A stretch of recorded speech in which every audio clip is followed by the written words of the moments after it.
بچی بیانه خشاک په شانت استعمالیږي یو قتل و غارت په مونږ باندې راځي او دا چې کومه کیسه ده دا د دوحه ډیل نه شروع شوې ده دا نوې لبه چې کوم په دې په زمونږ په خاورې باندې دا نوې جنګ چې دی راښکي پښتانه جنګ نه غواړي پښتانه خو د جنګونو نه ستړي خلک دي مونږ خو د امن خبره کوو خو یو بل جنګ په مونږ راځي او مونږ یو ډیمانډ دی چې دا د طالبان پروجیکټ د ختم شي دا طالبان پروجیکټ چې کوم دی دا د پښتنو خلاف دی او دا چې څو پورې ختم شوی نه نو دې خاورې باندې امن نه راځي مونږ وایو چې زمونږ د بچو د ژوند حق تاسو اخیستی دی او هغه به ورته واپس ورکوي بل چې کوم دی نو دې علاقو کې چې دا څومره ملیټرایزیشن شوی دی د جنګ په نوم باندې نو چې څو پورې هغه واپس خپل بارکونو ته نه ځي او دا علاقو کې فوج ناست دي دا امن نشي راتلی مونږ باید په خپله په خپلو جرګو دا امن راولو یو بل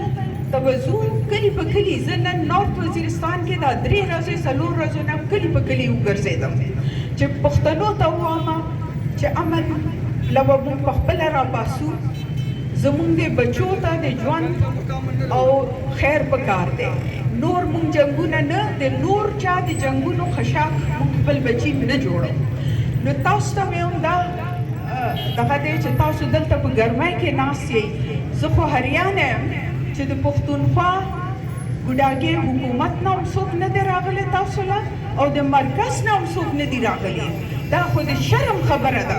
او بیا دا ډي سي ولې نه دی راغلی نو زه دلته نه د ډي سي ته دا زه وینا کوم چې راشه دلته کې د خلکو په سر باندې لاس کېده دا ته ډي سي یې د څه کار او اول خو پکار دی چې چیف منسټر دا مسله حل کړي او هغه له پکار دی چې خپل نمایندګان راولي تاسو سره کینی ستاسو د کمپنسیشن ستاسو حق دی پکار دی چې کمپنسیشن ملاو شي خو زه درته دا وایم چې دا کمپنسیشن خو د هغوی حق دی خو د امن اواز اوچت کوي دا خبره وکړئ چې نور به دلته بدامني موږ نه پرېږدو که دا بدامني جاري نو بیا یو ځل بیا به زموږ پښتانه در په دري او دقسې به شهیدان کېږي څوک به یې د تپوس نه دا څومره کلونه وشلل چې پښتانه در په در دي وایي چې 80,000 کسان په دې جنګ کې وژل شوي دي شهیدان شوي دي نو هغې کې خو اکثر پښتانه دي که نه ټول پښتانه دي چا تپوس وکړه د هغوی زه پنډی اسلام آباد خو آباد دي دلته زموږ ټول کلي کورونه جوماتونه بازارونه هغه ټول روان دي نو زموږ دا 3 شهیدان چې کوم بدو ته راغلي دي هغوی خو هم کاروبار کوي خپل کاروبار ته هم نه پرېږدي نو د دې زه سټرانګ کنډمنیشن خو دې حکومت ته د پښتونخوا حکومت ته زه وایم چې تاسو ولې سترګې پټې کړې دي تاسو ولې نه راځئ ځکه چې که د حکومت کوئ یا حکومت پرېږدئ حکومت پرېږدئ تاسو بدامني دغه نه کوئ ګورئ نن د طالبانو حکومتونه جوړ شوي دي پیرلل حکومتونه دهشتګردو جوړ کړي دي او څوک یې د تپوس نه کوي ځان له هغوی د فسادونو دپاره بدامنۍ دپاره هغوی پیسې د پښتنو نه ټولوي نو تاسو پښتنو زه تاسو ته وایم چې دا چندې تاسو خپل سرونو پر قیمت ولې ورکوئ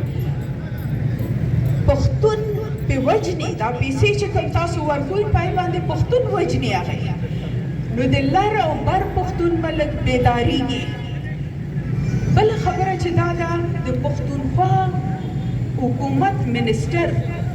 خپل حفاظت له دی له بتې ورکوي نو تاسو خلکو الیکټ کړي دې دپاره نه یئ چې تاسو بتې د ورکوئ خپل ځان د حفاظت دپاره تاسو خو د دې خلکو د حفاظت دپاره په اسمبلو کې ناست دی نو که مرکز دی او که صوبه ده دا دواړه چې کوم دي نو د هغوی لاسونه سره دي د دې 3 شهیدانو په قتل عام کې نو تاسو بس دغه مې دی چې امن چې چرته دقه اوچتېږي موږ به در سره یو، موږ د دهشتګردي نه غواړو، موږ د طالبان دا پروجیکټ نه غواړو، بالکل یې دغه کوو. او دا چې کوم دغه دی ډیملټرایزیشن زموږ د علاقه د سیول حکومتونو ته حواله شي، پولیس د خپل رول ادا کړي. دا فوجي چامیانې چې کومې دي نو دی تحفظ نه ورکوي.